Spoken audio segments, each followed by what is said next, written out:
Lecture number 65।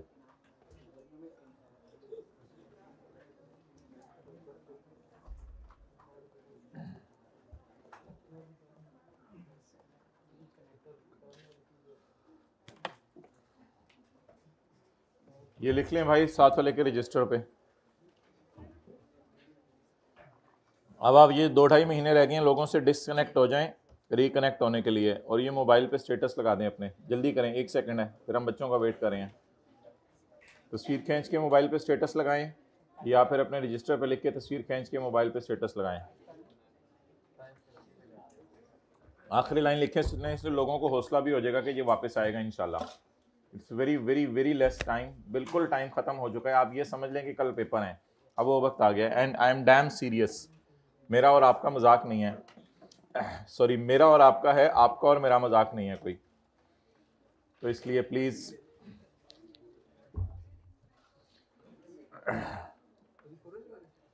फौरन लगा दो, या फिर ये अगर डलवाना है तो ये भी डलवा दो बीच में।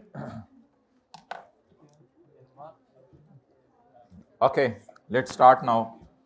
जिन्होंने आना था वो आ गए, जो सोता है वो खोता है, मिस करता है चीजें। I mean what do you mean? Okay ठीक है जी।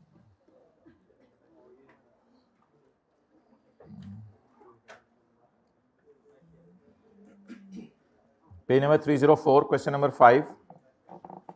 Under the provisions of income tax ordinance 2001, compute the taxable income or loss under correct head of income.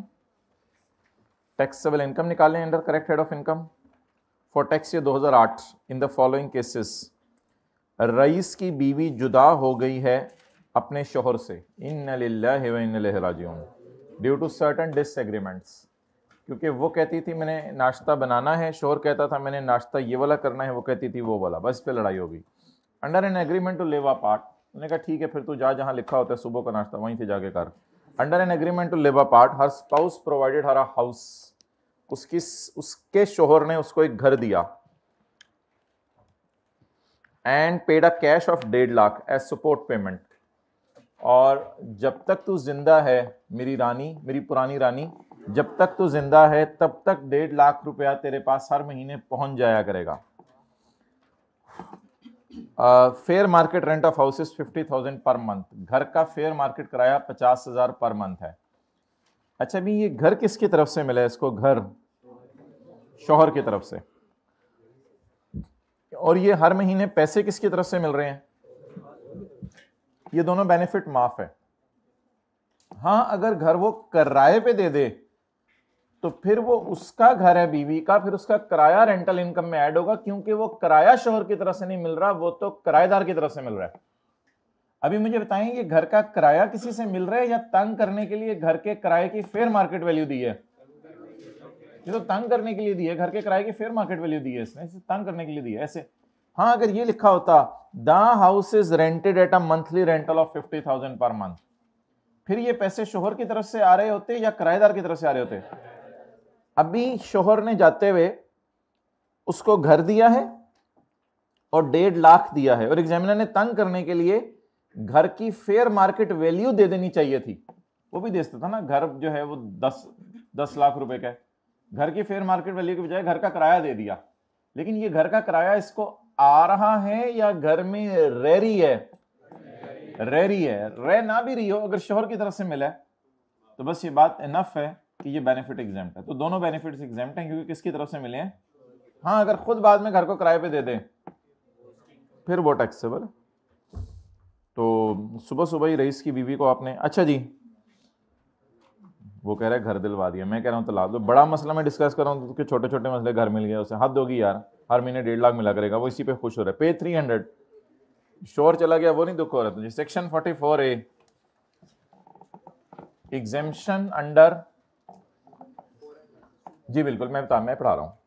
Exemption under, ना छेड़ा करो ना, कभी कभी नहीं दिल चाहता छिड़वाने को। Exemption under foreign investment. Foreign investment क्या होगी? हम बाहर जाके ये ऐसे देख रहे हैं जैसे पेज नंबर मैंने बोला नहीं, 300, हम बाहर जाके इन्वेस्ट करेंगे या कोई आके यहाँ इन्वेस्ट करेगा।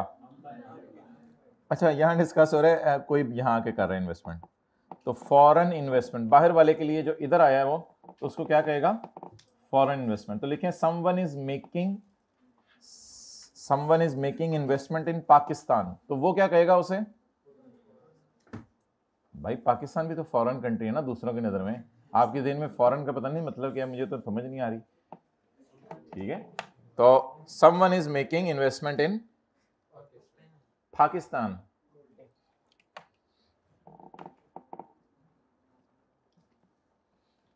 अच्छा जी, एक कानून बना हुआ है पाकिस्तान में, उसका नाम है foreign investment promotion and protection act. Promote करना और उसे प्रोटेक्ट करना। The foreign investment promotion and protection act was passed, ये लॉ बना था 2022 में, अभी साल 2 पहले बने, with a view to encourage and protect the large scale investments in Pakistan. ये मैं आपको बता रहा था, पाकिस्तान के अंदर इन्वेस्टमेंट हो रही हैं, तो बाहर वाले लोग इसको क्या कह रहे होंगे, फॉरेन इन्वेस्टमेंट्स। यानी वो लोग इधर आके कंपनीज बनाएं, कुछ भी करें, हम उनको इनकरेज करेंगे, क्योंकि वो लोग पैसा इन्वेस्ट कर रहे हैं ना हमारे मुल्क में, फिर लोगों को नौकरियां दे रहे हैं। तो the federal government can notify as qualified investment, जो इन्वेस्टमेंट वो करेंगे उसका नाम क्या होगा, क्वालिफाइड इन्वेस्टमेंट। एक लफ्ज हमने क्या ऐड किया डिक्शनरी में, फॉरेन इन्वेस्टमेंट। इसको प्रमोट भी करना है और इसको प्रोटेक्ट भी करना है। फॉरेन इन्वेस्टमेंट जब हो जाएगी तो उसका नाम क्या पड़ेगा, क्वालिफाइड। यानी अब ये इन्वेस्टमेंट क्वालिफाई कर रही है कि इसको एग्जेम्पशंस दे दें, इसको रिलैक्स करें, एग्जेम्पशंस का चैप्टर चल रहा है ना। Federal government can notify as qualified investment any sector, any industry, any project. Presently इस वक्त कहते हैं, मैं आपको एक दो मिसालें देता हूं। असल में ये सेक्शन 44 है ना, वो यहां से शुरू होना है, उसके ऊपर तमहीद बांध रहा है। Presently the Reko Diq project in the province of Balochistan, ये कोई माइनिंग वगैरह की चीजें होती हैं, including the Reko Diq mining company and its जानने वाली कंपनीज हैव बीन अल्हम्दुलिल्लाह listed in first schedule of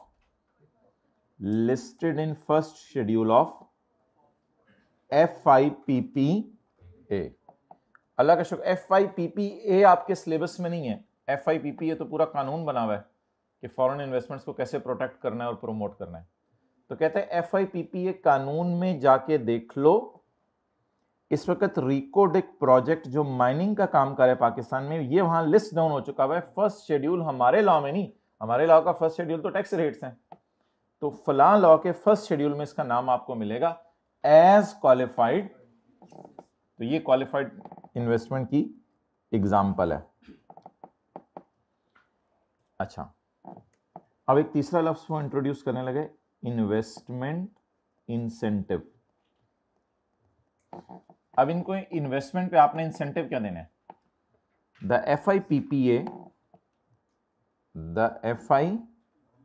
FIPPA defines the term investment incentive to include exemptions from and reductions or concessions in rates of any federal, provincial or local duties. FIPPA defines the term investment incentive. Investment incentive में क्या incentives होंगे? It include exemptions, या तो आपको incomes माफ होंगी, या reductions और concessions होंगी, यानी टैक्स माफ होगा।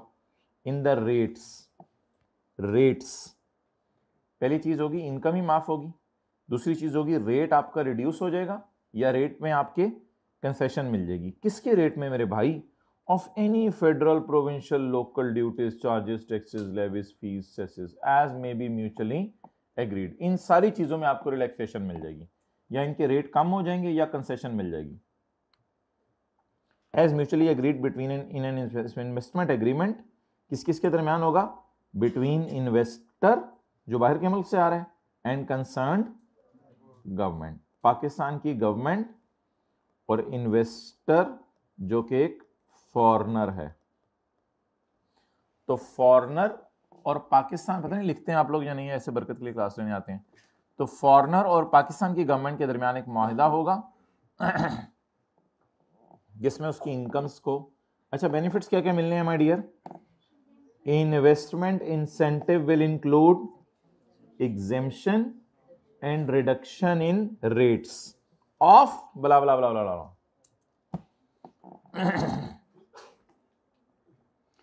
एग्रीमेंट किनके दरमियान होगा? Investor and concern government.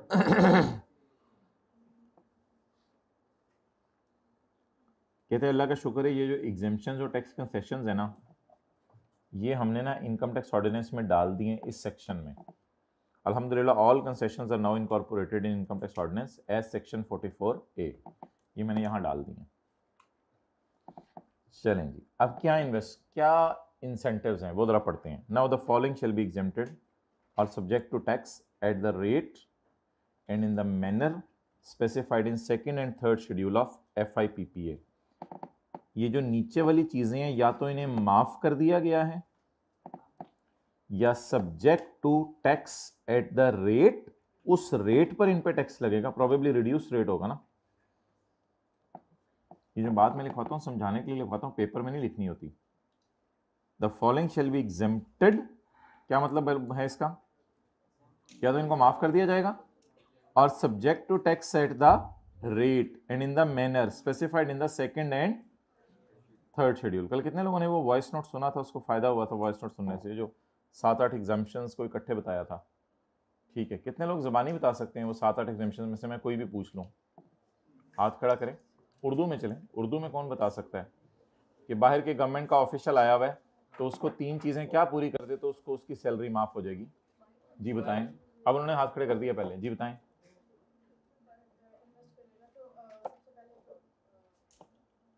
बाहर के गवर्नमेंट का ऑफिशियल पाकिस्तान में आया तो वो क्या 3 शर्तें पूरी कर दें? नहीं, वो तो दूसरी बात थी. वो मैंने कहा था फॉरेन गवर्नमेंट ऑफिशियल नहीं था. वो जो बाहर के जर्मनी से आया था ना बंदा, वो जर्मनी की गवर्नमेंट का ऑफिशियल नहीं था, वो तो वैसे ही पाकिस्तान में नौकरी करने आया था.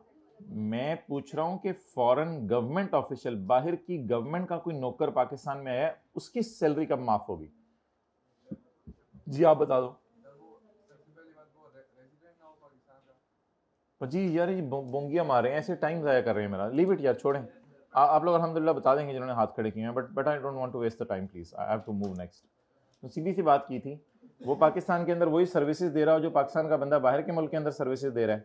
और फिर मैंने बात की थी कि वो सिटीजन हो बाहर की कंट्री का. सर रेजिडेंट मैंने कहा था, रेजिडेंट नॉन रेजिडेंट वाली बात ही नहीं हुई थी उधर. ऐसे ही मत मरवानी हो कॉन्सेप्ट की तो आपसे हाथ खड़े करवा लिया जाए. और तीसरी बात ये की थी कि हमारी गवर्नमेंट भी उसको पाकिस्तान के अंदर जो है वो जो बंदा बाहर गया हुआ है तो उसकी वहाँ की गवर्नमेंट भी उसको एग्जेम्पशन दे रही हो. 3 बातें की थी जी. लीव इट यार, आपसे नहीं पूछा करूँगा, ऑनलाइन वाला आपसे पूछा करूँगा. क्या फ़ायदा हो रहा है उनको पढ़ाने का? ऐसे ही तो अपने आप को दिल को तसल्ली दे रहे हैं. बड़ा मैं बोल रहा हूँ फॉरेन गवर्नमेंट ऑफिसर्स, फिर भी समझ नहीं आ रही. तो नहीं, फोकस ही नहीं है स्टडीज़ पे. अच्छा next, the following shall be exempted or subject to tax at the rate and in the manner specified in the खुदा के लिए सीरियस हो जाए, in the second and third schedule. ये एग्जेम्पशंस मिलेंगी. एग्जेम्पशंस क्या मिलेंगी? Number 1, taxes on incomes. Taxes बहरहाल जिससे भी हो गया, इंसान है, गलती हो जाती है, क्या हो गया, दिल पर ना लिया करें, वापस आ जाएं. जिस किसी को ज़रा ज़्यादा लग गई तो फील ना किया करें, लेकिन फील थोड़ा किया भी करें ताकि पढ़ा करें.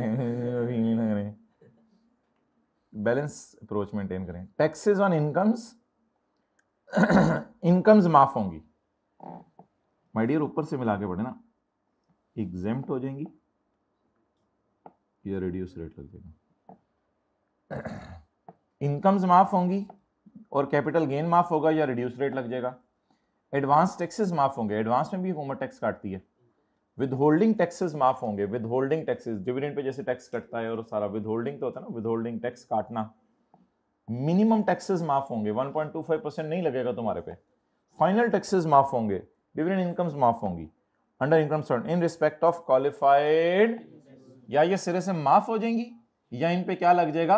Reduce rate. हमने कहा बताओ ना कितनी माफ हो रही है और कितने रिड्यूस रेट लग रहे हैं. कहते वो नहीं मैंने बताना, वो फिर आप सेकंड और थर्ड शेड्यूल जाके पढ़ लो FIPPA का, वो आपके सिलेबस में नहीं है, वो जाके पढ़ लो अगर आप देखना चाहते हो क्या माफ है और क्या माफ नहीं है. और रेट डिविडेंड का 15 से हमने 10 किया, 8 किया, वो कहते हैं वहां जाके देख लो, मैं तो यहाँ नहीं बता रहा। तो एग्जेम्प्ट क्या होगी माय डियर? इनकम्स भी माफ हो सकती हैं, एडवांस टैक्सेस भी माफ हो सकते हैं, विदहोल्डिंग टैक्सेस भी माफ हो सकते हैं, मिनिमम टैक्सेस भी माफ हो सकते हैं, या इन पे रिड्यूस रेट भी लग सकता है, कुछ भी हो सकता है। सानू की टेंशन है, ठीक है, याद करना कर जाके। पॉइंट नंबर 2 समझ आई मैंने क्या कहा पंजाबी में? क्या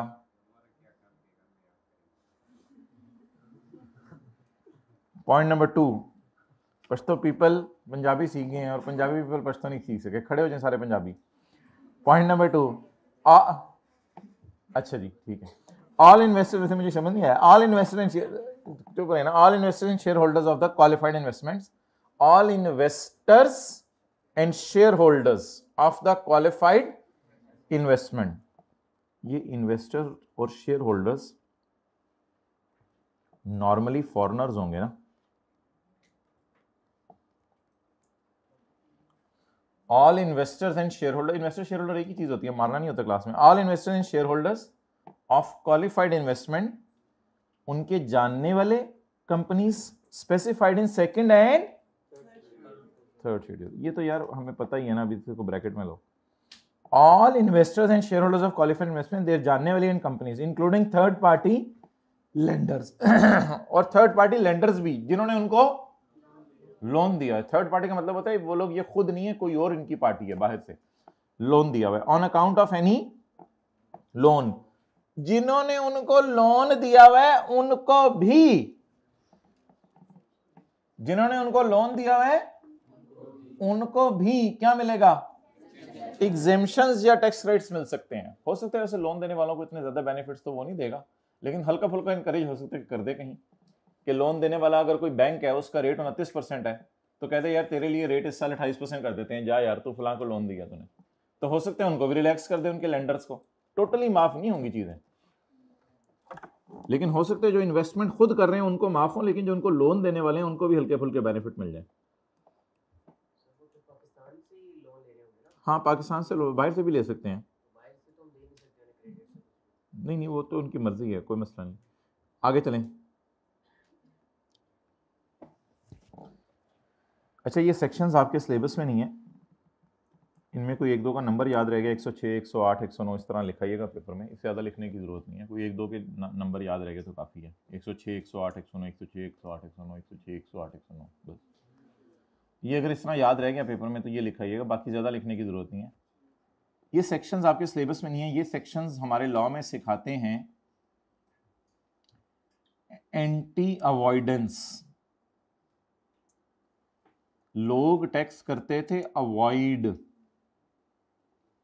तो हुकूमत ने रूल बनाए एंटी अवॉइडेंस, अवॉइड ना किया करो टैक्स, खुदा के लिए दिया करो।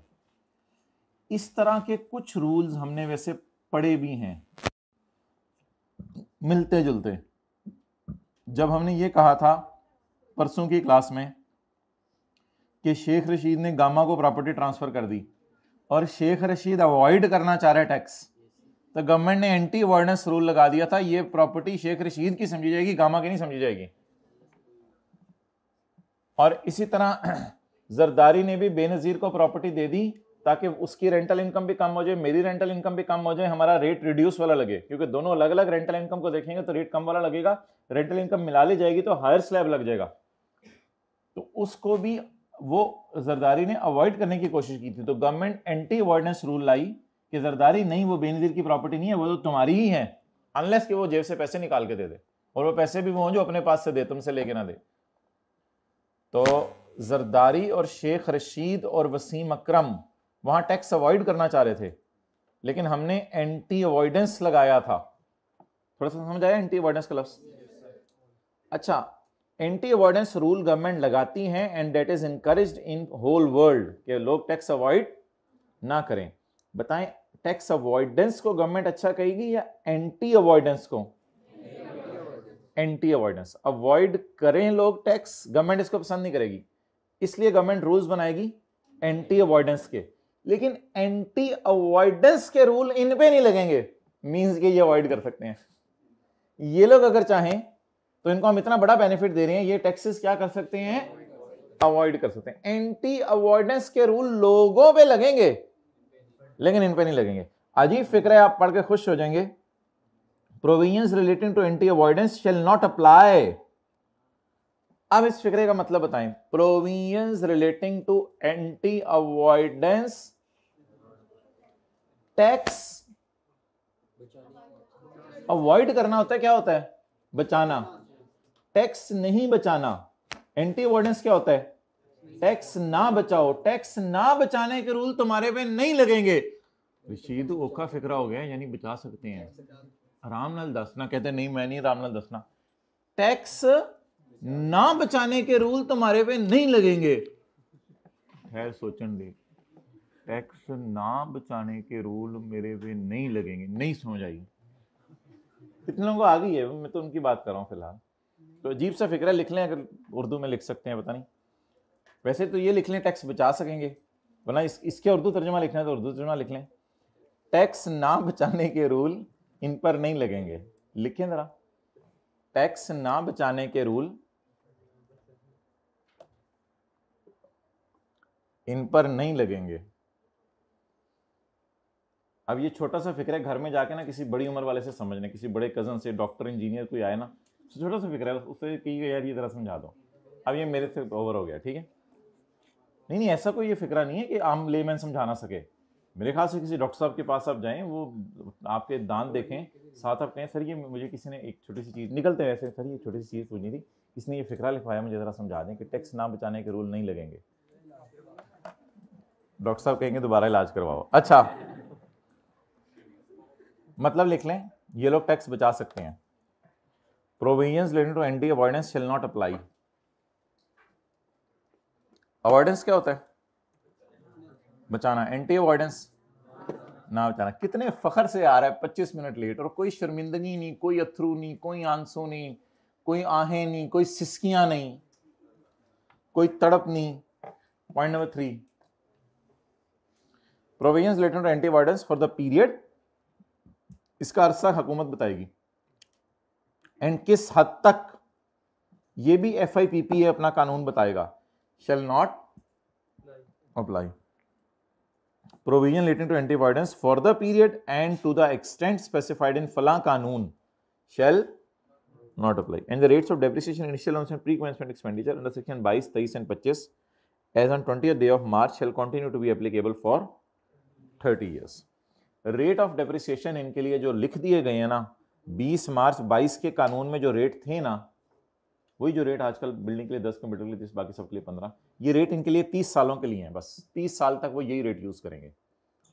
असल में इनिशियल अलाउंस का रेट किसी ज़माने में ना, पता नहीं है, मुझे याद भूल गया, 50% होता था या 75% होता था, और अब इनिशियल अलाउंस का रेट गिर के कितना हो गया भाई, 25%। अच्छा, हो सकता है 4 सालों बाद इनिशियल अलाउंस का रेट 10% हो जाए, और बिल्डिंग के लिए 10, कंप्यूटर के लिए 30 की बजाय कंप्यूटर के लिए भी 22% हो जाए रेट। तो फिर तो ये नुकसान की बात है। डेप्रिसिएशन अगर ज़्यादा आप जल्दी माइनस करने देना तो शुरू वाले सालों में लोगों को फ़ायदा हो जाता है। ओवरऑल तो इम्पैक्ट सेम ही रहता है सारे सालों का मिला के, डेप्रिसिएशन का रेट बदल भी थे, आहिस्ता आहिस्ता डेप्रिशिएट हो ही जाना होता है चीज़ ने। लेकिन असल में डेप्रिसिएशन के रेट बढ़ाने का एक फ़ायदा होता है कि शुरू वाले सालों में ना बिजनेसमैन को फ़ायदा हो जाता है। अगर डेप्रिसिएशन के रेट आप बढ़ा देना एकदम, तो शुरू वाले सालों में खर्चे रिकॉर्ड हो जाते हैं, इससे प्रॉफिट्स कम आ जाते हैं, उससे फिर टैक्सपेयर को फ़ायदा होता है। तो इन लोगों के लिए ये रिलैक्सेशन समझिएगा, ये कोई वो ना समझिएगा ये एक जुल्म है, ये रिलैक्सेशन है। क्या रिलैक्सेशन है इन लोगों के लिए, कि तुम लोगों के लिए जो डेप्रिसिएशन के रेट्स तय हो चुके हैं 2022 में, वो 2032, 2042 और 2052 तक तुम्हारे लिए यही रेट रहेंगे। तुम लोग परेशान ना होना, ये रेट तुम्हारे लिए ही हैं, कम नहीं होंगे। लोगों के लिए चेंज होते भी रहे तो तुम्हारे लिए ये रेट होंगे। पेज नंबर 302, सेक्शन 53,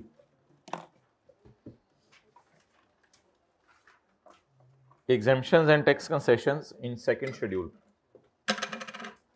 भाई second schedule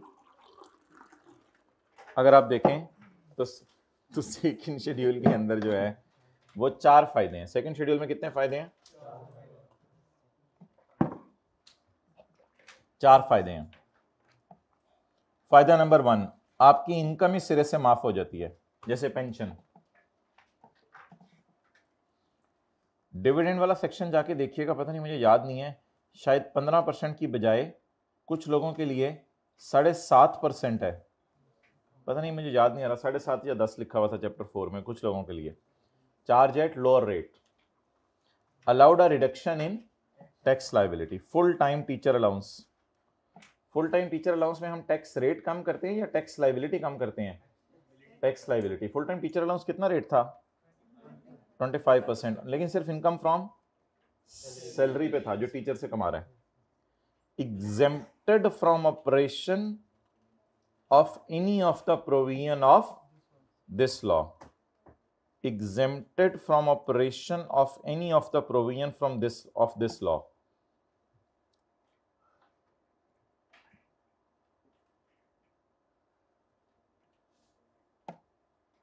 Exempted from operation of any of the provision of this law. सारे लोग सिक्योरिटीज पर रेट्स के मुताबिक टैक्स दिया करेंगे, इन रेट्स के मुताबिक।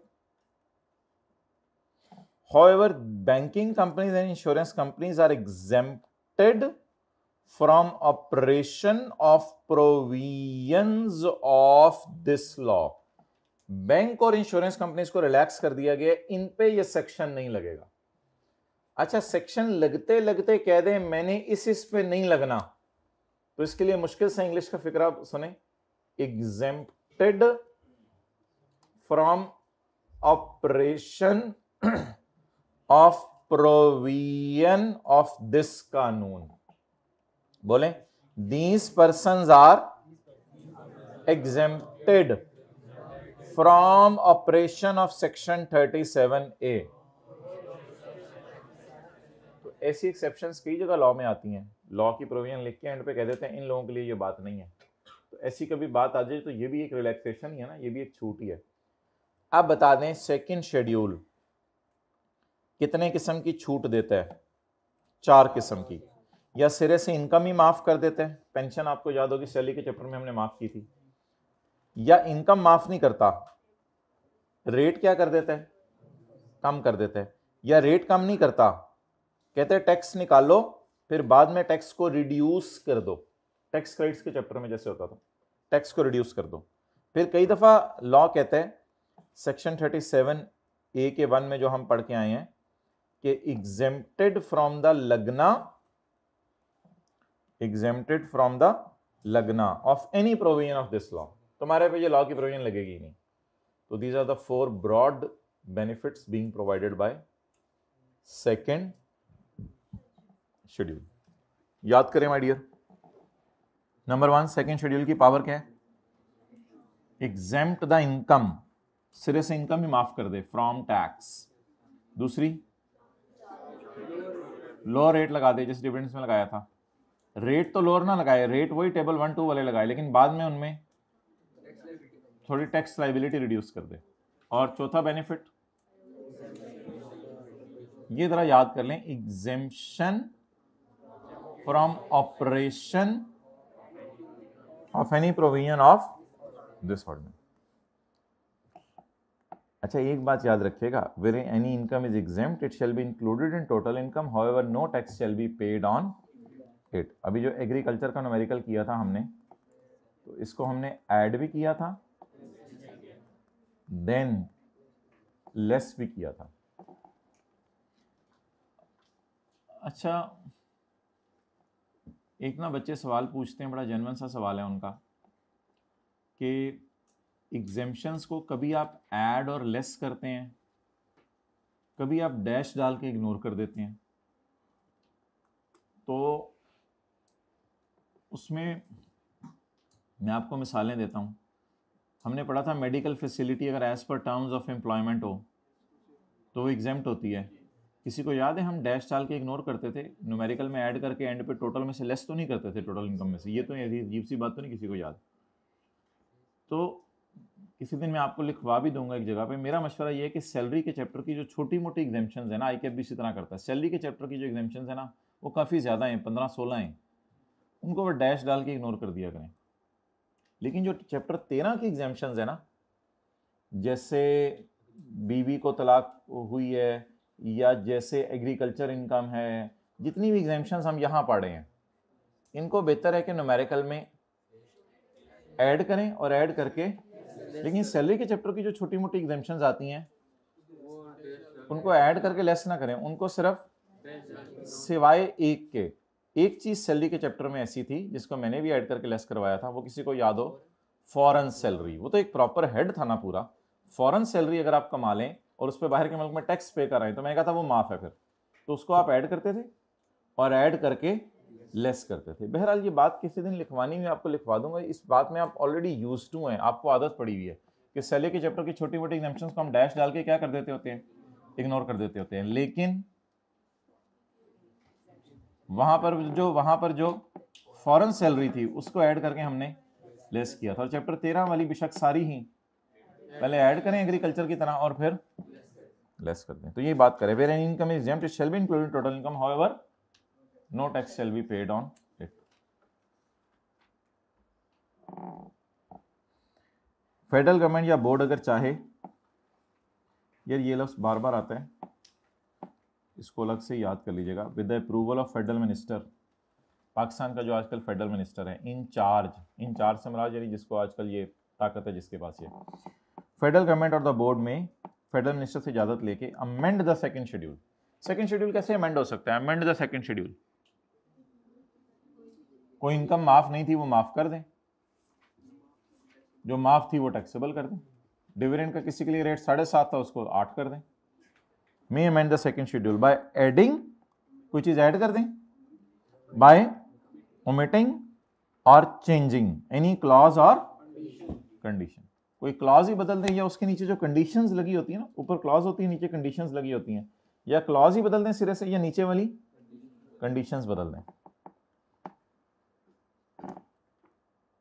ये किसको पावर अवेलेबल है माय डियर? 2 लोगों को, फेडरल गवर्नमेंट को या बोर्ड को। अच्छा पावर क्या है? पावर तो बता दें, amend the second schedule. Power को मैंने वैसे अंडरलाइन भी किया हुआ, amend the second schedule.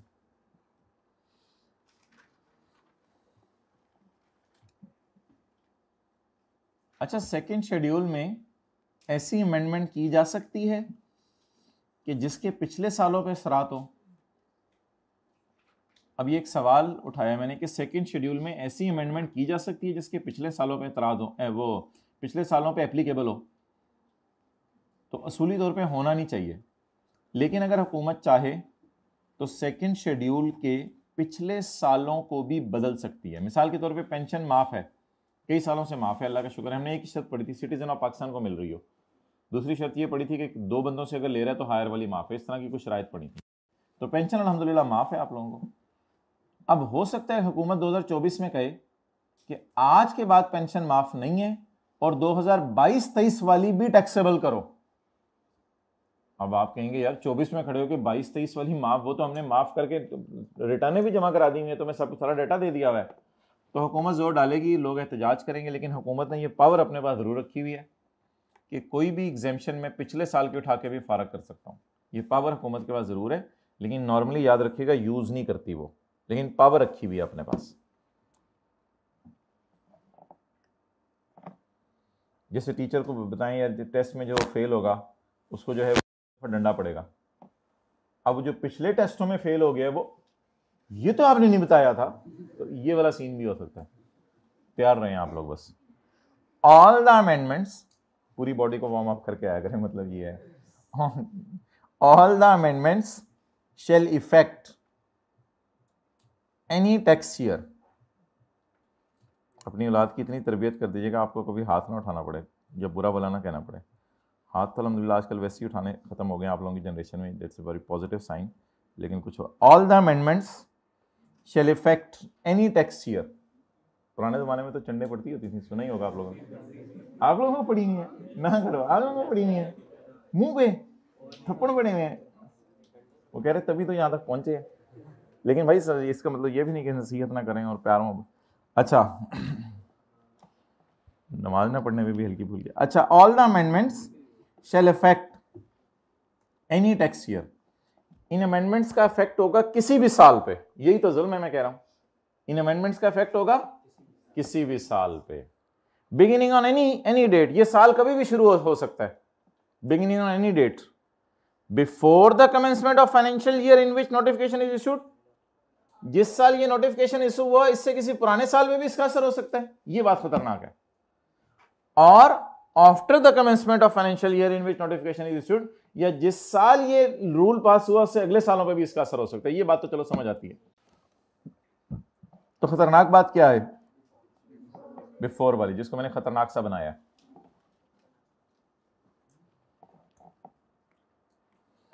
Well, past experiences कि 99% बच्चे इस अंग्रेजी को घर में जाके याद नहीं कर सकते, और जब लिखते हैं तो कोई और ही मतलब उसका निकल रहा होता है।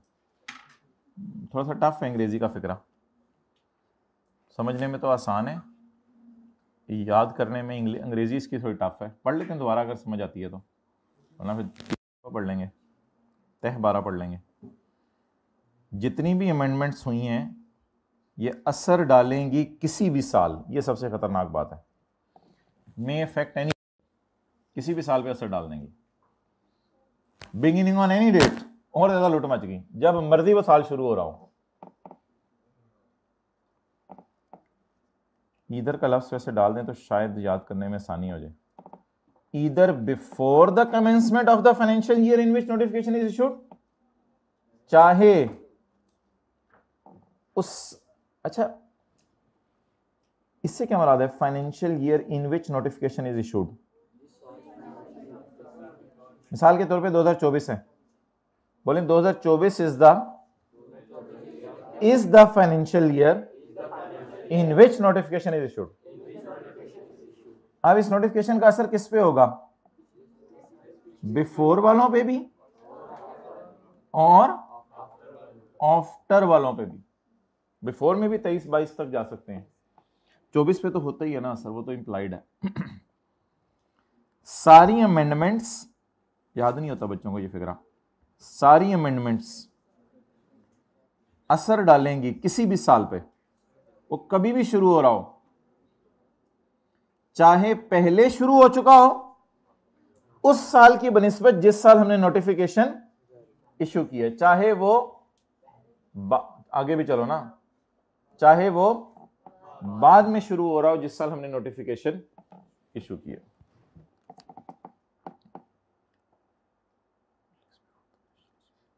फेडरल गवर्नमेंट नेशनल असेंबली के सामने रखेगी सारी अमेंडमेंट्स। नेशनल असेंबली में कौन लोग होते हैं? सारे सूबों के बराबर लोग बैठे होते हैं, वो तो सेनेट में शायद बैठे होते हैं। नेशनल असेंबली में तो किसी सूबे के ज़्यादा लोग होते हैं, किसी सूबे के कम होते हैं। तो बहरहाल नेशनल असेंबली में आपको बता रहा था किस बिला का नाम है।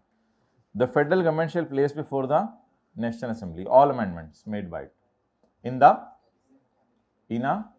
Financial year. अच्छा, हुकूमत अपने साल को टैक्स ईयर नहीं कहती, वो तो इनकम टैक्स ऑर्डिनेंस वाले अपने साल को टैक्स ईयर कहते हैं, हुकूमत अपने साल को क्या कहती है? Financial year. अच्छा, तो ये थे सेकंड शेड्यूल के फजाइल। अच्छा, अब exempt any tax, reduce the rate of tax, reduce tax liability, exempt the operation of any provision of this law। क्या ये चार बातें पढ़नी ली? अच्छा, तो ये रेपिटेशन है सॉर्ट ऑफ, लेकिन क्यों लिखी हुई है ये सुन लें। A provision in any other law, a provision in any other law, फिलहाल हम किस लॉ में बैठे हुए हैं? इनकम टैक्स ऑर्डिनेंस 2001, और वो क्या लिख रहे हैं?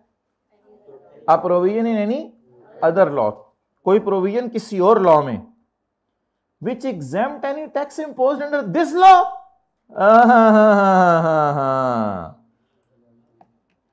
कोई और लॉ मेरे लॉ के टैक्सेस माफ कर दे, मैं नहीं मानूंगा ये, मैं नहीं मानूंगा ये, मैं खुद माफ करूंगा जब माफ करना हुआ। यानी कि सेल्स टैक्स हम शुरू करें जिस दिन, उसमें लिखा हो कि एग्रीकल्चर इनकम की बजाय सिक्योरिटीज का गेन भी माफ है, हम कहेंगे चल तू सेल्स टैक्स है, तो इनकम टैक्स में जाके पंगे नहीं ले सकता। तो ये येलो की भी लाइन जरा बार बार पढ़ें।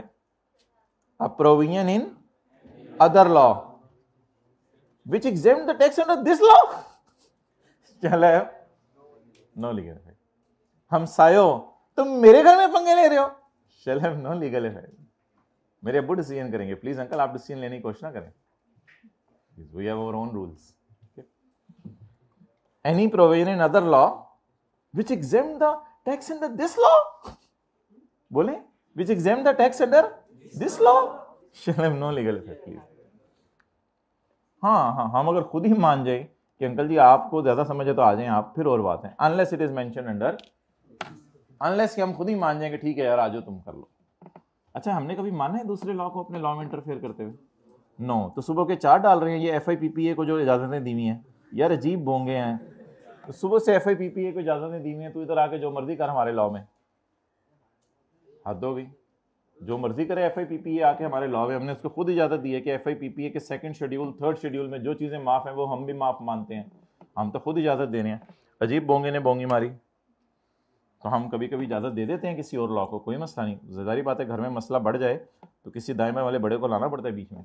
ओके, मसला वहां तक पहुंचने ही ना दिया करें. A provision in any other law which reduce the tax under this law shall have no legal effect. अभी जरा सॉफ्ट टोन रखें. A provision in any other law which reduce the tax under this law shall have, वापस आ जाए serious हो. A provision in any other law which exempt the lagna of provision of any of this law shall have. और इतना गुस्सा करने के बाद एंड पे हम ठंडे हो गए. unless it is mentioned in this law, unless कि हम तुझे खुद कहते हैं तो फिर आ जाए.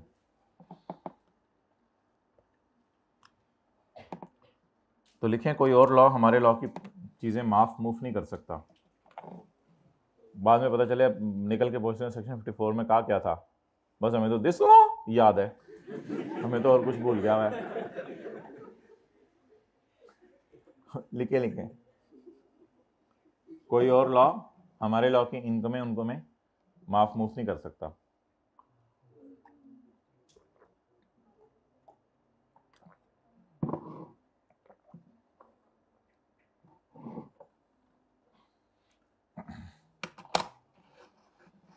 हाइब्रिड में जो बातें करें, मोबाइल इस्तेमाल करें, उसके लिए एक मुक्का होना चाहिए दीवार पे. बना नहीं होता मुक्का ग्लव्स वाला, तो मुक्का उसकी तरफ आए और फिर अपने हाथ से रोके. दीवार से नहीं, छत से कर लो, छत से निकले. कितने लोग तैयार हैं भाई मेंटली इसके लिए? हाथ खड़ा करें हाइब्रिड वाले. Well done. बाकी लोग भी हाथ खड़ा कर दें, मेरे कहने पे चले कर दें हाथ खड़ा. ओके, शुक्रिया. इंशाल्लाह कोशिश करेंगे हम. Section 55 limitation of exemption. मैंने ये चैप्टर भी साथ साथ करना रशीद नहीं हो सका, कोई मसला नहीं, अगला कर लें. वो ना हुआ तो अगला कर लें. तुझे कौन सी फिक्र है अपने फ्यूचर की? Limitation of exemption.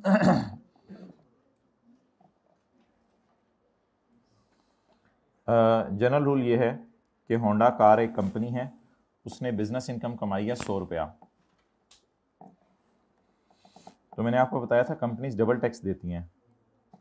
सबसे पहले तो ये 29 रुपये टैक्स देगी अपनी इनकम फ्रॉम बिजनेस पर. तो ये तो टैक्स है कंपनी पे, लेकिन इसके शेयर होल्डर्स पे भी टैक्स लगता है. 71 रुपीज़ जो बचे, यार ये सारे बांटने जरूरी नहीं होते. आप लोगों ने एक लफ्ज़ सुना होगा रिटेन्ड अर्निंग्स. कंपनीज कुछ पैसे रिटेन भी कर लेती हैं अपने लिए, कंपनी में भी तो चलाना है. फिर आसान रखें बात को, सारे पैसे ही हमने सोचा बांटते हैं.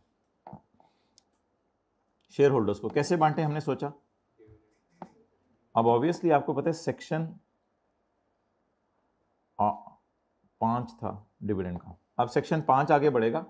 Now Honda will make while making payment on dividend will deduct tax of 10 point. तो कंपनी ने कमाया कितना? गवर्नमेंट के खजाने में तकरीबन 40 रुपये ही कर लेना. गवर्नमेंट के खजाने में तकरीबन 40 रुपये चले गए. ठीक है, तो यानी कंपनीज अगर 10 करोड़ कमाती हैं तो 4 करोड़ कौन ले जाता है? हुकूमत ले जाती है. और ऐसा हो रहा है पाकिस्तान में. तो कंपनीज के ऊपर कौन सी टैक्सेशन है? Double taxation. तो ये तो जनरल रूल है. सेक्शन 55 तो कुछ और कह रहा है. सेक्शन 55 क्या कहता है? एक कंपनी ने एग्रीकल्चर इनकम कमाई 100 रुपया. अब इस पे तो टैक्स नहीं है. It paid ₹0 as income tax because agriculture income is exempt. It is decided that ₹100 is to be distributed to shareholders as. अब शेयर होल्डर ने कहा कि हमें एग्रीकल्चर इनकम में से डिविडेंड बांटा जा रहा है। लॉ मेकर ने कहा पुत्र होन नहीं, इस डिविडेंड को माफ नहीं किया हुआ, मैंने एग्रीकल्चर इनकम को माफ किया हुआ है। तू मैंगो बेच रहे, तू तो जाके कंपनी से डिविडेंड लेके आ रहा है, उस पर तो टैक्स देना पड़ेगा तुझे। कहते हैं मैं एग्जेम्पशन को लिमिट करने लगा हूं। अगर हेडिंग होती ना एक्सटेंशन ऑफ एग्जेम्पशन, फिर तो शायद आप लोगों की बात ठीक थी कि शेयर होल्डर की डिविडेंड इनकम भी माफ कर दें। हेडिंग क्या है? लिमिटेशन ऑफ एग्जेम्पशन का क्या मतलब है? एग्जेम्पशन दी जा रही है या एग्जेम्पशन को रोका जा रहा है? लेकिन इधर तो नहीं रोक सकते ना माय डियर, इधर तो ₹0 टैक्स देने। लेकिन जब now company while making payment of dividend will deduct tax of ₹15 because exemption was only available to the original recipient. कौन था? कंपनी। एग्रीकल्चर इनकम किसने कमाई थी? कंपनी ने। It will not extend to share holder, share holder को यह benefit नहीं मिलेगा। रिसीविंग डिविडेंड, जो डिविडेंड मिल रहा है उसको आउट ऑफ कंपनीज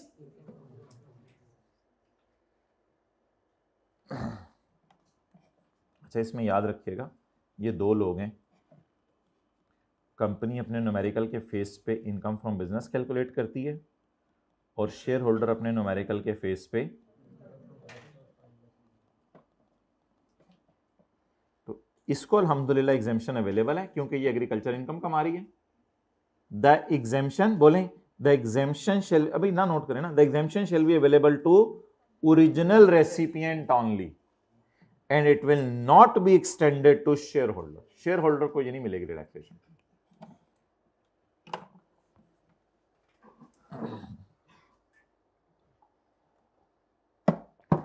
देखें ना, पर्सन का नाम भी बदल गया और देखें इनकम की नेचर भी बदल गई है। पहले इनकम कौन सी थी? Normal regime business. अब इनकम कौन सी बन गई है? पर्सन का नाम बदल, पर्सन भी बदल गया, इनकम भी बदल गई। लॉ मेकर कहते हैं मेरी नजर में अब माफ नहीं है। तो ये लाइन हमारी मेन है आज की, पॉइंट 4। ये असल में पॉइंट 4 इज सेक्शन 55। यार ये देखिए इंग्लिश समझ आ रही है फिर थोड़ी सी। Where any income is exempt from tax, income of agriculture of company, where any income of agriculture of company is exempt from tax, the exemption shall be available to the company की तरफ, and it shall not extend to any person receiving any payment। अच्छा, date income कौन सी है? उसमें से मैं payment कौन सी ले रहा हूं? मुझे नहीं मिलेगी ये। सबसे इंपॉर्टेंट लाइन कौन सी है हाईलाइट करने वाली? एग्जेम्पशन शेल नॉट एक्सटेंड, ये बात है। एग्जेम्पशन शेल किसको नहीं मिलेगी माय डियर? शेयर होल्डर को नहीं मिलेगी।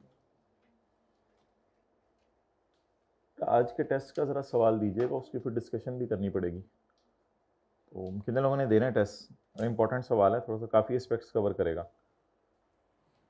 कोशिश कीजिएगा 70-80% उधर ही हल हो जाए, वरना फिर डिस्कस कर लेंगे इंशाल्लाह। थोड़ा इंपॉर्टेंट है आज का टेस्ट, तो द मोस्ट इंपॉर्टेंट टाइप समझ लें। एओपी का न्यूमेरिकल है, लेकिन ऑब्वियसली 80-90% एडजस्टमेंट्स तो बिजनेस के चैप्टर की होनी है ना।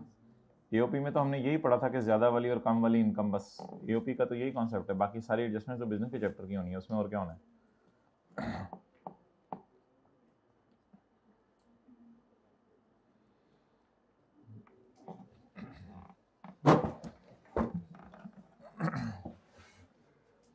ओके भाई,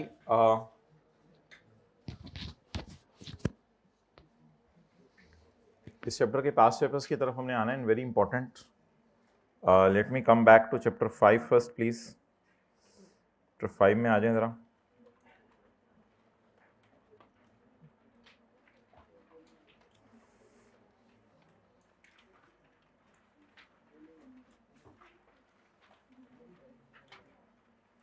हमने एक सफ़ा छोड़ा हुआ है बस, पेज 61, बाकी अल्हम्दुलिल्लाह हमने छिक के रखा हुआ है काम। प्रिंसिपल ऑफिसर पढ़ना था ना माय डियर, प्रिंसिपल ऑफिसर। अच्छा, ये टैक्स वाली क्लास में कितने लोग कॉस्ट पढ़ रहे हैं सर उमैर से? 1 2 3 लोग बस। अच्छा, principal officer, principal officer with reference to company or an AOP. असल में होता ही है कि कई दफ़ा आपने जो है वो कोई लेटर वगैरह देना होता है, तो पता होना चाहिए प्रिंसिपल ऑफिसर कौन है। आप सिर्फ ये समझें कि एफबीआर वाले आपको इछरा में मिले, इछरा के बाज़ार में, और आपसे कहें आप कॉलेज जा रहे हो मॉडल टाउन, तो आपके पास क्रिश्चियन कॉलेज का बैग है, तो आप ऐसा करो, आप ये लेटर दे देना एफबीआर की तरफ से प्रिंसिपल साहब को कि आप लोगों का इस साल का इतना टैक्स बनता है, अभी तक हमारे पास पहुंचा नहीं। तो अब क्या कॉलेज वाले एतराज़ कर सकते हैं लेटर की वैलिडिटी पे? बिल्कुल कर सकते हैं, क्योंकि you are not the principal officer of college, you are a customer of college, you are a student of college, you are not a principal officer. तो लेटर किसको दिया जाए तो समझा जाएगा कि कंपनी या इदारे को मिल गया है? प्रिंसिपल। किसी बच्चे के पेरेंट्स आए हों, उनको पकड़ा के चले जाएं, यार ये तो कोई बात नहीं हुई, आप दफ्तर वालों को दो जो मैनेजमेंट के लोग हैं। तो मैनेजमेंट के कौन कौन लोग होते हैं? Principal officer with reference to company or an AOP. अगर इंडिविजुअल है उसमें तो मसला ही नहीं, उस इंडिविजुअल को जाके दे दो जिसका बिजनेस है, लेकिन कंपनी एओपी में तो ज्यादा लोग होते हैं ना, फिर किसको दें हम लेटर? डायरेक्टर को दे दें, ये भी एक मुनासिब बंदा नहीं है तो कोई मैनेजर है अदर, मैनेजर ढूंढने कोई आके कॉलेज में, मैनेजर को दे दें, किसी सेक्रेटरी को दे दें, एजेंट को दे दें, अकाउंटेंट बैठा हुआ है कॉलेज में, अकाउंटेंट को दे दें, और एनी सिमिलर ऑफिसर, मर्जी से नहीं, या सिमिलर ऑफिसर को, ये नहीं कि गार्ड को देके चले जाएं, या उन्हीं के लेवल का कोई बंदा ढूंढ लें। और अगर फिर भी कोई बंदा नहीं मिल रहा तो any person connected with the management और एडमिनिस्ट्रेशन ऑफ कंपनी। कोई लोग आगे खड़े होकर ये करो वो करो, वहां से पता चल जाएगा आपको ये एडमिन मैनेजर है। तो किसी भी पर्सन को जो मैनेजमेंट या एडमिनिस्ट्रेशन में है कंपनी एओपी की, उसको दे दें लेटर।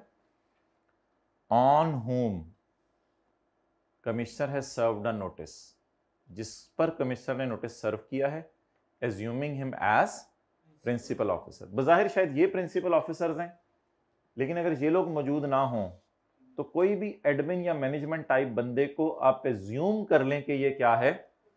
प्रिंसिपल ऑफिसर, और इसी को देके चले जाएं। तो पॉइंट बी जरा याद करना पड़ेगा, any person connected with the management of company, जिस पर कमिश्नर ने सर्व कर दिया अल्हम्दुलिल्लाह notice, assuming him as principal officer. Tax payer तो ऐसा बंदा होता है ना, who derives an amount chargeable to tax.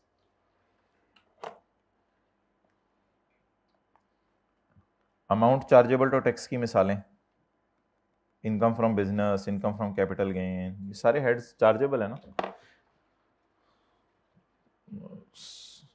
Taxpayer means any person who derives an amount chargeable to tax. Sorry.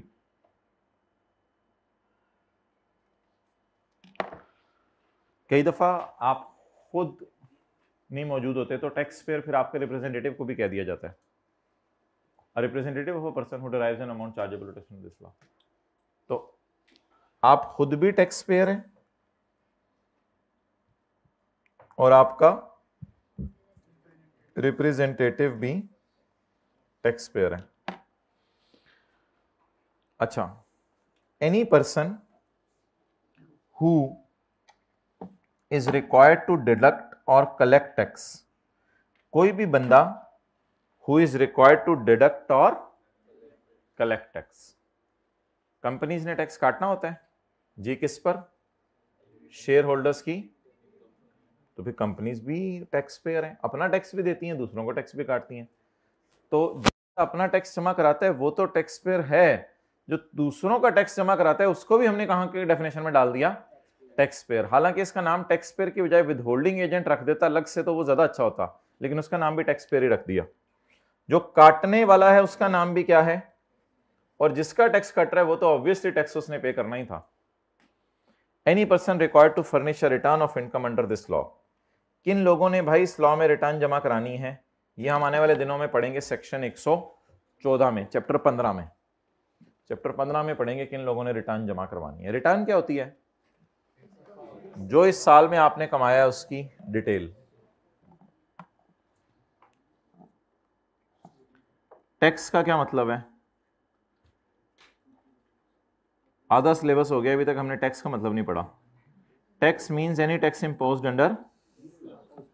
अच्छा, अगर कोई पेनल्टी वगैरह देनी पड़े, जैसे 5% पेनल्टी देनी होती थी, वो जो प्रॉपर्टी कैश में खरीदते थे, वो पेनल्टी वगैरह देनी पड़े, कोई फीस देनी पड़े, कोई पैसे देने पड़े, कोई भी पैसे देने पड़े अंडर दिस लॉ, वो सारे के सारे क्या है? टैक्स है। सिलेबस खत्म होने वाला है, बोर्ड का पता नहीं। Board means federal board of revenue. शुक्र है, हम आज तो व्हाइट बोर्ड समझते थे।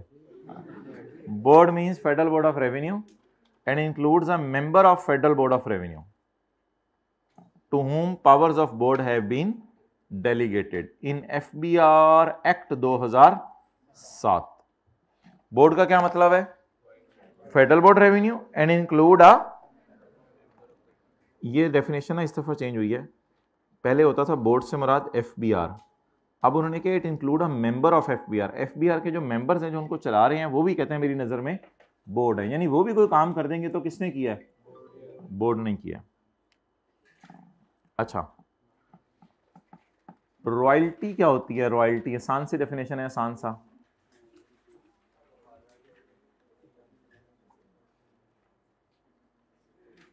जंग वाले अपने न्यूज़पेपर का नाम इस्तेमाल करने दें हमारे कॉलेज वालों को, और उन्हें कहें आप अकाउंटिंग मैगजीन निकाल दिया करो जंग के नाम से, तो फिर जंग वाले इस काम की क्या लेंगे?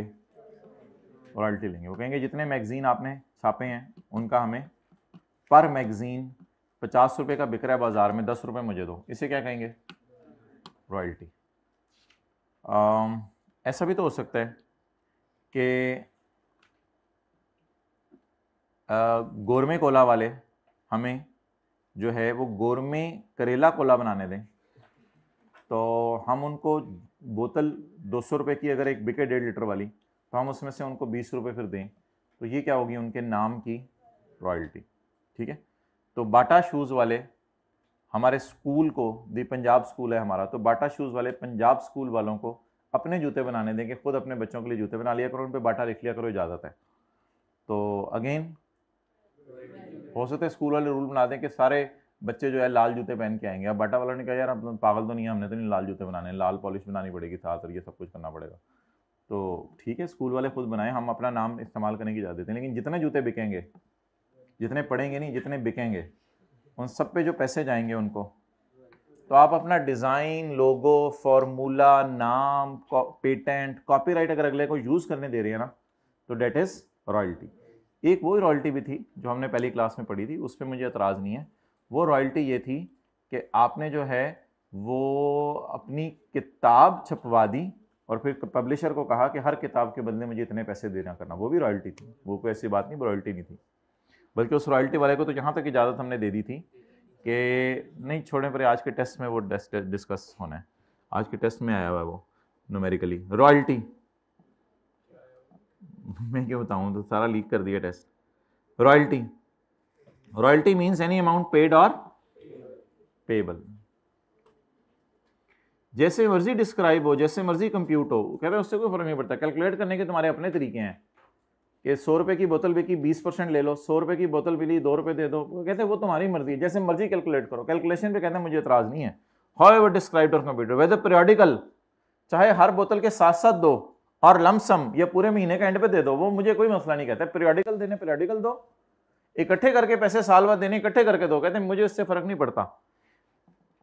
रिलैक्स कर रहे हैं आपको, कहते हैं अभी पे करने अभी पे कर दो, नहीं पे करने बाद में पे कर देना, जैसे मर्जी डिस्क्राइब करो, जैसे मर्जी कैलकुलेट करो, थोड़े थोड़े करके दो, इकट्ठे करके दो। मेरी नजर में सारी क्या है?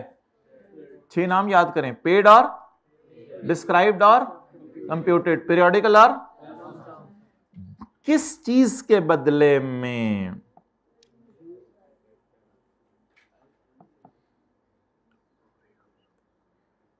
आपने अब खूबसूरत सा हाइलाइटर पकड़ना है और इधर देखना है मेरी तरफ,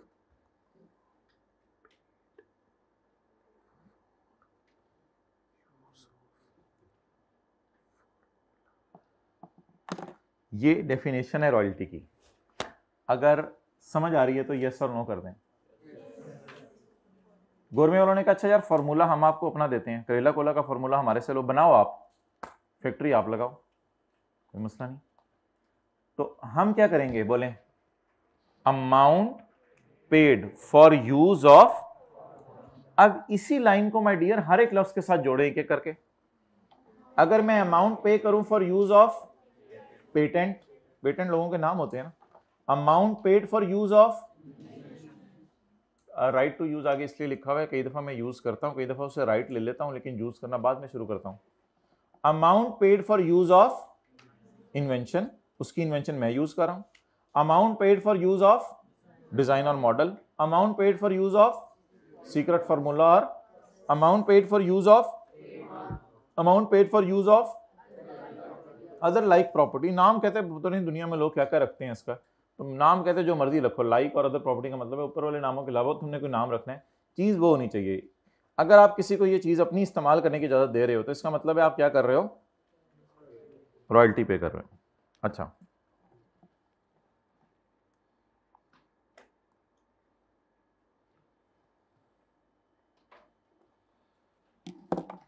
अब ऊपर से मिला के पढ़ें। Amount paid for use of, आपने अपने लिए साइंटिफिक वर्क किया, लेकिन अगले को कहा अगर आपने इससे फायदा उठाना है तो मैं आपको देता हूं, मुझे साइंटिफिक वर्क का किराया दे देना, कोई मसला नहीं। तो आप क्या पे कर रहे हैं, हाईलाइट करें माय डियर ये। अच्छा, amount paid for use of a right to use, ये तो उसने बार बार लिखा ना, use of a right to use, any copyright of a copyright of a literary work, copyright of a copyright of literary, copyright of artistic, copyright of, पता नहीं क्या समझाने की कोशिश कर रहा हूं मैं, लेकिन मैंने कोशिश की अपनी तरफ से। Copyright of literary work, copyright of artistic work, और कॉपीराइट ऑफ साइंटिफिक वर्क।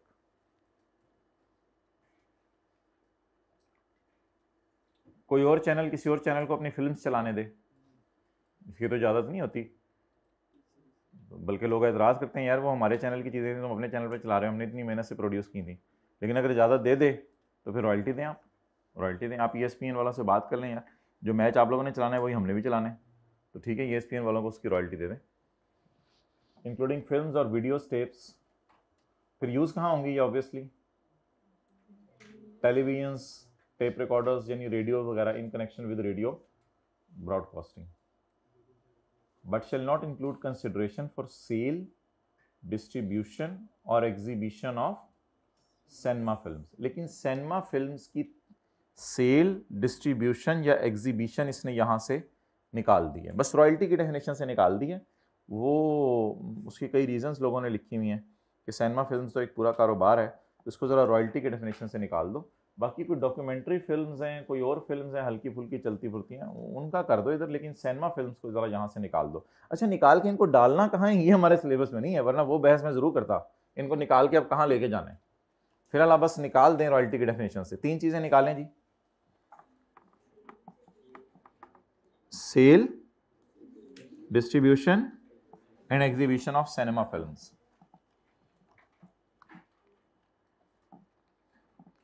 अच्छा चलिए अपने रिदम पे वापस आए। एनी अमाउंट पेड फॉर,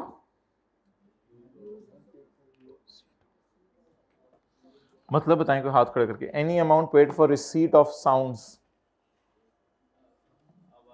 अब साउंड्स हैं कोई चलानी है, वो किसी और चैनल चला रहा है तो हम भी उससे इजाजत ले लें रेडियो वाले से, यार हमें भी चलाने दो, ये हो गया यार, ये तो मैंने कैप्चर की है, वो यार मुझे भी इजाजत दो चलाने की, कहते फिर रॉयल्टी दे दो। तो any amount paid for receipt of or right to receive any visual images. Visual images आ रहे थे, कोई टीवी कैच कर रहा था, उसने उसके पैसे भी दिए थे, उन्होंने कहा हमें भी कैच करने दो, उसने कहा चलो फिर चला लो तुम भी, मुझे रॉयल्टी दे देना। तो किसी के विजुअल इमेजेस हम कैच करने लग जाए, हो जाता है कई दफ़ा, किसी के विजुअल इमेजेस हम कैच करने लग जाए, तो ठीक है चलाएं, कोई मसला नहीं, और बोथ दोनों चला दें। ये पकड़े कहाँ से हैं आप लोगों ने, पकड़े कहाँ से हैं आप लोगों ने, किसी बैग के अंदर से पकड़े हैं? नहीं, सैटेलाइट के जरिए से पकड़े हैं, केबल्स के जरिए से पकड़े हैं, ऑप्टिक फाइबर गुजरी थी, वहां से आपने ये चीज़ें पकड़ी हैं। तो चलाएं इनको अपने चैनल पे, लेकिन अगले को क्या दे दें, इसकी रॉयल्टी दे दें। और similar technology in connection with television, और फिर चलाएं टेलीविजन पे, रेडियो पे चलाएं, और इंटरनेट ब्रॉडकास्टिंग। तो let's close the discussion for today. Point C is enough. तो 3 चीजें बता दें। यूज ऑफ, याद कर लेना इधर, use of patent, invention, design, formula, trademark, use of literary, artistic, scientific work, films and videos, except sale, distribution and exhibition of cinema films, receipt of visual images, receipt of sounds और receipt of both. अच्छा, receive करके क्या करें? इसके लिए तो कहीं चलानी पड़ेगी। साउंड ऐसे तो नहीं रिसीव करके कहीं जेब में डाल लेनी होती। साउंड तो पास, इमेजेस जेब में तो नहीं डाले जाते। फिर क्या करें? इनको ट्रांसमिट कर दें। ट्रांसमिटेड, वो सॉरी, आ कहां से रहे थे वो? नहीं, आ कहां से रहे थे वो? सैटेलाइट केबल ऑप्टिक फाइबर से आ रहे थे। लेकिन हमने कहां चलाने हैं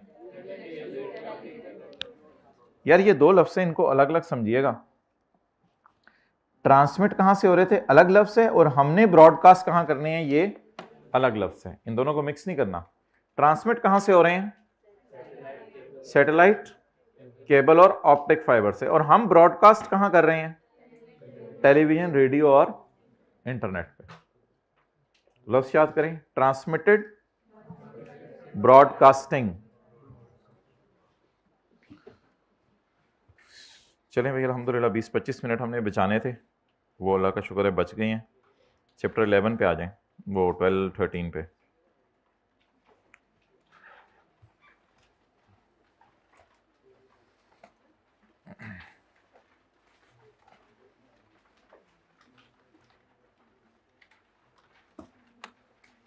यार रात को 10:30 बजे डेली को मुलाकात कर लिया करें। अब आप मुझे, आपके दिन भी चाहिए, दोपहरें भी चाहिए, शामें भी चाहिए, रातें भी चाहिए, दिन रात चाहिए अब आपके मुझे। 10 बजे के बाद डर लगता है।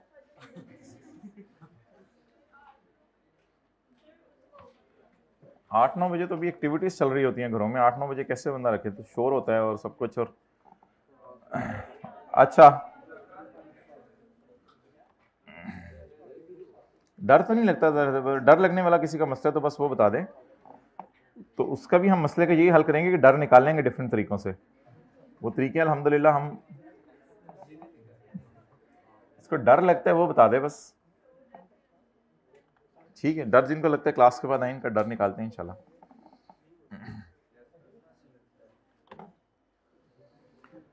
अगर एक साहब पाकिस्तान में नौकरी करने आए हैं और बाहर के मुल्क में कोई इनकम कमा रहे हैं, पाकिस्तान की सैलरी उनको माफ नहीं करनी। पाकिस्तान में नौकरी करने आए हैं और बाहर के मुल्क में, पाकिस्तान में शादी करने नहीं आए, पाकिस्तान में नौकरी करने आए हैं। हो गई तो अल्लाह की तरफ से। हो सकते जॉन को कोई लारा मिल जाए इधर, तो लारा औरत का नाम भी होता है ना? होते भाई कह रहे हैं, होते, बात खत्म होगी। इसको हमारे ज्यादा पता है। तो जॉन जो है पाकिस्तान में क्या करने आए हैं? नौकरी करने आए हैं। क्या करने आए हैं? नौकरी करने आए हैं। और बाहर के मुल्क में कुछ कमा रहे हैं, तो ये बाहर की इनकम माफ है अगर 3 शराइत पूरी हो जाए। नंबर 1, क्या? पाकिस्तान में सैलरी कमाने आया और इसका स्टे 3 साल से ज्यादा हो। चुपेड़ कॉन्सेप्ट की मत मरवानी हो, दूसरी रो से मरवा लें, कम हो। और तीसरी बात, वो जो पैसा है पाकिस्तान, तो 3 शर्तें बता दें जल्दी से। पाकिस्तान में नौकरी करने आया और 3 साल से कम स्टे हो, और पाकिस्तान में पैसे नहीं लाने, तो इसकी फॉरेन इनकम्स क्या हो जाएंगी? पाकिस्तान सैलरी माफ नहीं होगी। पेज 303।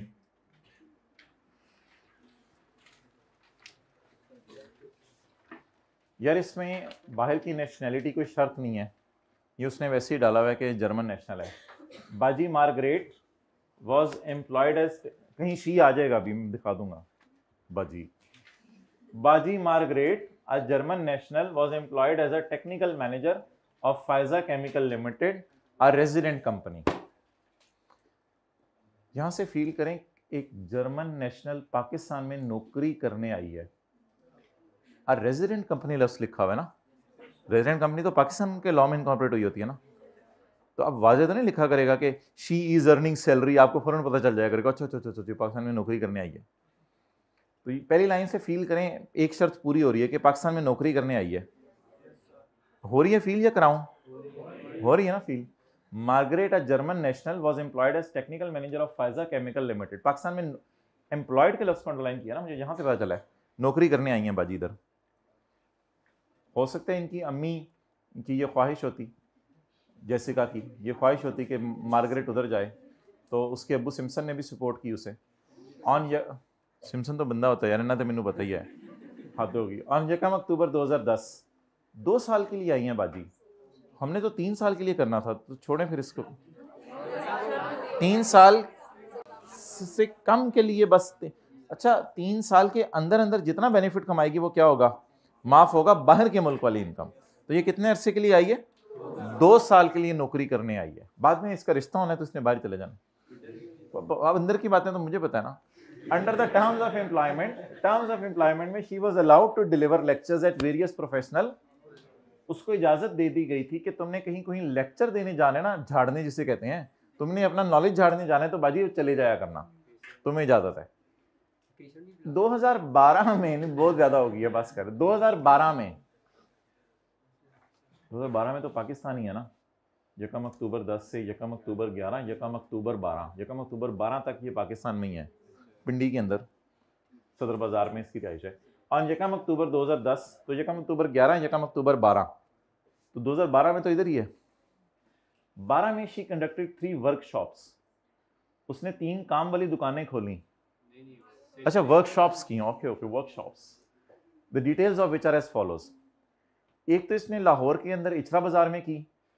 फीस $15,000 इसको मिली है, पाक रुपीज में। That was received from a local event manager. Sheikh Rashid साहब ने यहां करवाया था इसका इवेंट के। The fee, local event manager की मिसाल दी है मैंने। The fee was credited to her bank account in Karachi. तो लाहौर के अंदर इसने एक वर्कशॉप की है और कराची में इसको इसके पैसे मिल गए हैं। माय डियर, ये है ही पाकिस्तान सोर्स इनकम। मैंने आपको चीख चीख के बताया था फॉरेन इनकम्स इसकी माफ़ करनी है, फॉरेन इनकम्स माफ़ करनी है। माय डियर प्लीज़ अंडरलाइन करें, लाहौर ये तो है ही पाकिस्तान इनकम। इस पे तो ये सेक्शन लगना ही नहीं, ये तो पाकिस्तान सोर्स इनकम है। इस पे तो ये सेक्शन जो हमने, पता नहीं सेक्शन का नंबर ही मुझे भूल जाता है, 50 था मेरे ख्याल से। नहीं, यस सर, हाय 50। जी जी जी, सॉरी, बिल्कुल बिल्कुल, बाजा फरमाया आपने। Workshop session in Munich. Now the Munich is not a sub locality of Ichra, it is outside Pakistan, guy. जी, जर्मनी का शहर है, वहां के रिश्तेदार रहते हैं, मुझे नहीं इतना पता, मुझे आगे पढ़ के पता चलेगा। Workshop session in Munich, tune. A fee of $25,000 was received in Germany in her Munich bank account. That is a foreign source income. अब इस पे 3 शराइत लगाते हैं। पाकिस्तान में क्या करने आई है? नौकरी करने आई है।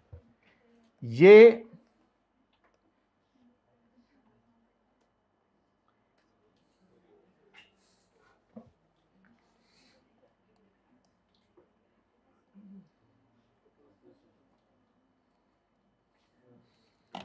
मेरा दिल अंदर से कह रहा है कि तीनों शराइत पूरी हो गई हैं। पाकिस्तान में क्या करने आई है? स्टे 3 साल से कम में, और पैसे पाकिस्तान नहीं आए। तो जब 3 शर्तें पूरी हो जाएं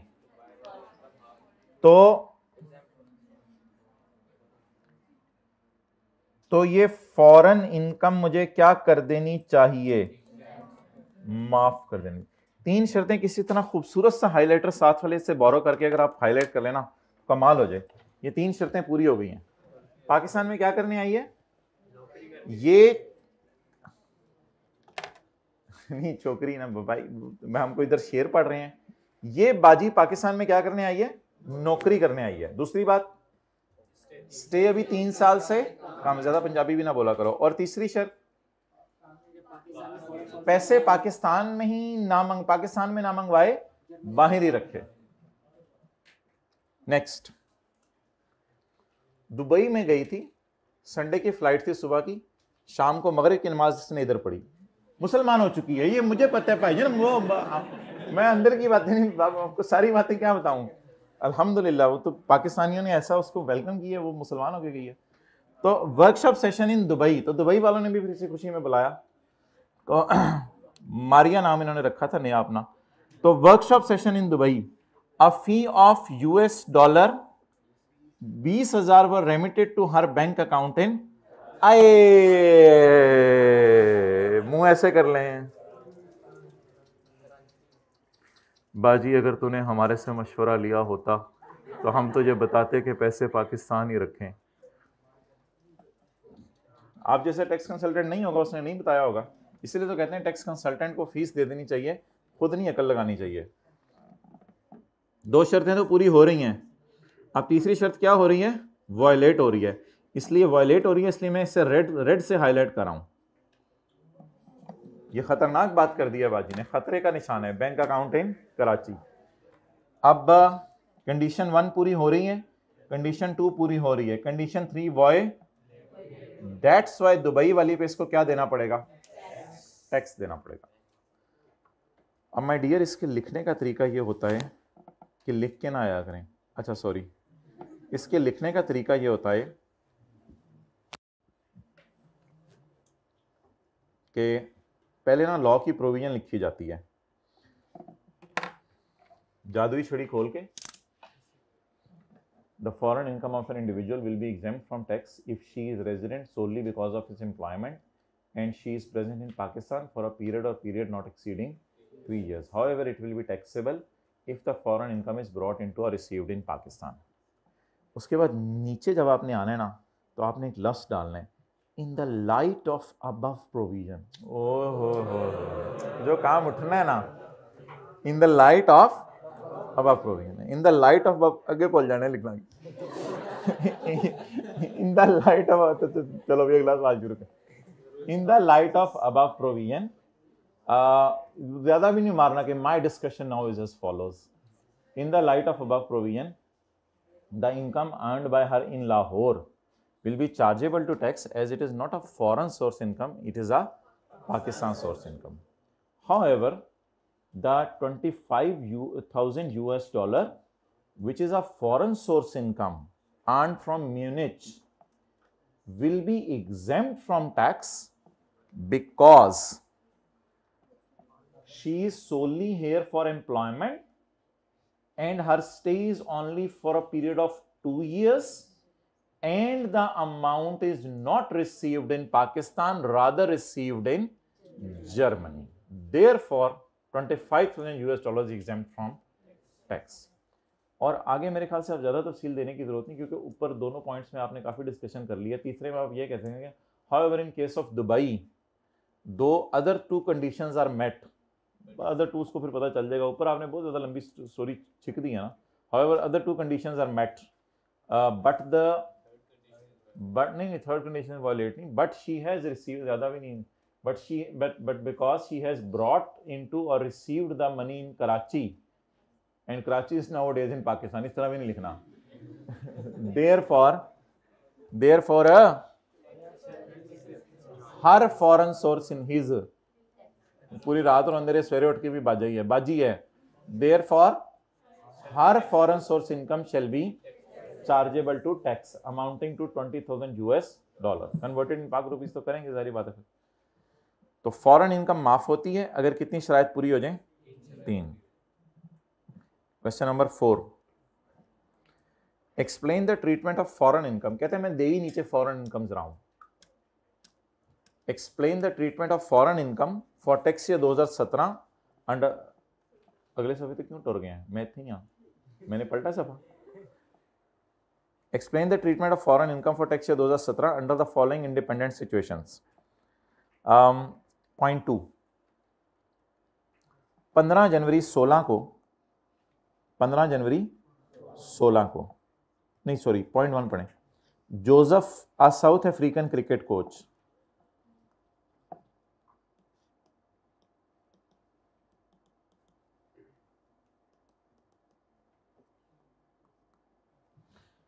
Joseph, a South African cricket coach, is working in Pakistan as an employment.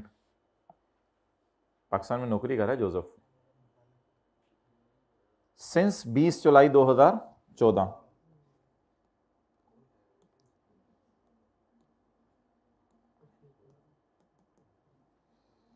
ये है 20 जुलाई 14, जिसको यकीन नहीं आ रहा साथ वाले से समझ लीजिएगा, ये 20 जुलाई 14 है, क्योंकि 1 जुलाई 14 को टैक्स ईयर 15 शुरू हो जाता है। बड़ा टेक्निकल एग्जामिनर है, 3 साल अभी पूरे नहीं हुए यार। ये सही है, ये तरीका सही है। पीछे तो उसने 2 साल लिख दिया था, मुझे पता चल जाना था, इधर तो मुझे पता भी नहीं चलना था मेरे साथ हुई क्या है। ये अच्छा एग्जामिनर था, इसने ज़्यादा अच्छी टेस्टिंग की। 17 में हम खड़े हैं और 20 जुलाई 14 को वो आया है, तो इसका मतलब है पास साबित हुआ, अभी तक इसका स्टे 3 साल से कम है। तो पहली शर्त भी पूरी हो गई, नौकरी करने आया है। दूसरी शर्त भी पूरी हो गई, 20 जुलाई 14 को 17 के साल के साथ मिला के पढ़ने की वजह से इसका स्टे अभी 20 जुलाई 14 का मतलब बनता है 2 साल 11 महीने और 10 दिन। बस पहले 20 दिन पाकिस्तान नहीं है ना, तो 2 साल 11 महीने और 10 दिन इज लेस देन 3 ईयर्स। तो अल्हम्दुलिल्लाह दूसरी शर्त भी पूरी। अगर ये 2018 में जाके खड़ा होता तो फिर मसला था, फिर तो काफ़ी अच्छा ज़्यादा स्टे हो गया था। 3 साल से कम है ना, अब वो बताया करेगा 3 साल से कम है, या हमें भी अकल लगानी पड़ सकती है अल्हम्दुलिल्लाह। ड्यूरिंग 2017 उसने बाहर के मुल्क में इनकम कमाई है। अल्लाह का शुक्र है, हमने बाहर वाली माफ़ी करनी है, हमने बाहर वाली माफ़ करनी है। ड्यूरिंग 2017 उसने बाहर के मुल्क में इनकम कमाई है। पाकिस्तान के कोच वाली इनकम नहीं बता रहा, वो टैक्सेबल है। मैंने कहा पाकिस्तान वाली एम्प्लॉयमेंट वाली इनकम पीछे भी नहीं बताई थी। नोट करें, इस मिसाल में भी उसने फायजा की ये वाली सैलरी नहीं बताई, ये बता सकता है लेकिन सॉरी फायजा मार्गरेट की फायजा केमिकल वाली सैलरी नहीं बताई उसने, क्योंकि वो तो टैक्सेबल ही टैक्सेबल है। फड्डा किन इनकम्स का है, फॉरेन सोर्स इनकम्स का, वो माफ होनी है।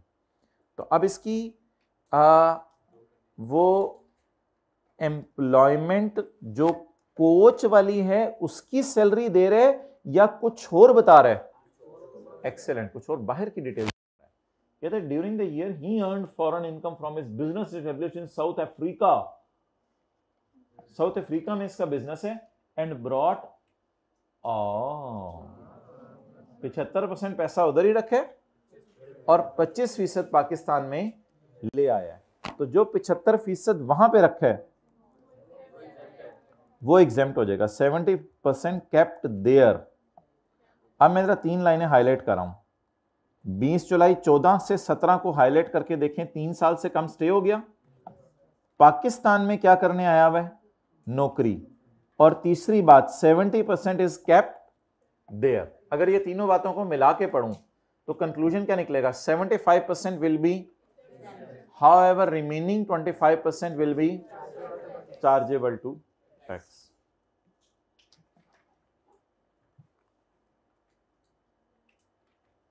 अब FAR2 वाले भाई आ रहे हैं, चलें बैठने दें। अच्छा वेलकम यार। अब आपने लिख के वही आना है, पहले आपने लॉ की प्रोविजन लिख के आनी है, बेहतर है। The foreign income of individual will be exempt from tax if he is resident solely because of employment is present in Pakistan any foreign source income deductible. Therefore, in the light of above provision, he is here for employment and आप तो माशाल्लाह लिखने पे आए तो आप 150 रुपये ऐसे लिख देते हैं, लेकिन खुदा के लिए इतना भी छिकाना करें कि 2-2 सफ़ों पे इसका सोल्यूशन जा रहा हो। तो बस मोटा मोटा टच करके चीज़ों को। And therefore and as he stays for a period of less than 3 years because he came Pakistan on 20 July 2014 and today is 30 June 17. He stays for a period of less than 3 years and further 75% of amount will be exempt from tax as it is not received in Pakistan. However, regarding remaining 25%, you can check the solution of my dost sitting on my right side. So I hope he has made it taxable because of being brought in Pakistan. तो उसके लिए मेरे दोस्त का solution देख लो, मैंने तो आपको अपना सोल्यूशन बता दिया। तो बहरहाल आप लोगों ने 75% वाला भी बता के आना है और 25% वाला भी बता के आना है और सेकंड रो में हाइब्रिड में अदर एक्टिविटीज़ में भी इंगेज होना है किताब को देखने के अलावा। अच्छा तस्वीर खींची जा रही है, sorry I misunderstood because of not being present physically there. Point number 2। अच्छा माय डियर, ये सेकंड लास्ट रो में बातें हो रही हैं, मेरे से बातें करें ना, पूछें क्या सवाल है। चलें फिर इधर सीए करने दें मुझे। अच्छा अब मुझे ये बताएं, एक और प्रोविजन हमने पढ़ी थी, वो ये पढ़ी थी कि कोई हमारा बंदा है, वो बाहर चला गया हुआ है, वो 4-5 साल 6 साल से बाहर है, 7 साल से बाहर है। अब उसे एकदम जज्बा जागा वालिदैन की खिदमत का, जो 5 साल से मर चुका हुआ था, तो एकदम जज्बा जागा। उसने कहा पैसे भेजना तो असल नहीं है, तो जाके खिदमत करना असल है। तो उसे किसी ने सही मत पढ़ाई हुई थी कि पैसे भेजो वालिदैन को, बाकी खैर है, मिलो ना मिलो कोई टेंशन नहीं। तो वो उसे एकदम अकल आई, उसने कहा यार असल तो टाइम देना है उनको, पैसे तो कोई भी दे दे, तो टाइम देना असल है। अब वो उसको ये मत जागी तो वो पाकिस्तान आ गया। अब इसको हमने 2 साल प्रोटोकॉल दिया था, जिस साल आया था, नहीं गलत है, अगर वो 29 जून को आया हो तो वो तो 2 दिन पाकिस्तान में रहा है, वो तो नॉन रेजिडेंट है। जिस साल रेजिडेंट बना, बोंगे ने बोंगी मारी, जिस साल रेजिडेंट बना उस साल और उससे अगला 1 साल पाकिस्तान वाली इनकम नहीं माफ करनी माय डियर, उसको फॉरेन इनकम माफ करनी है जो उसने बाहर के मुल्क में कमाई है। On 15 January 16 on 15 January 16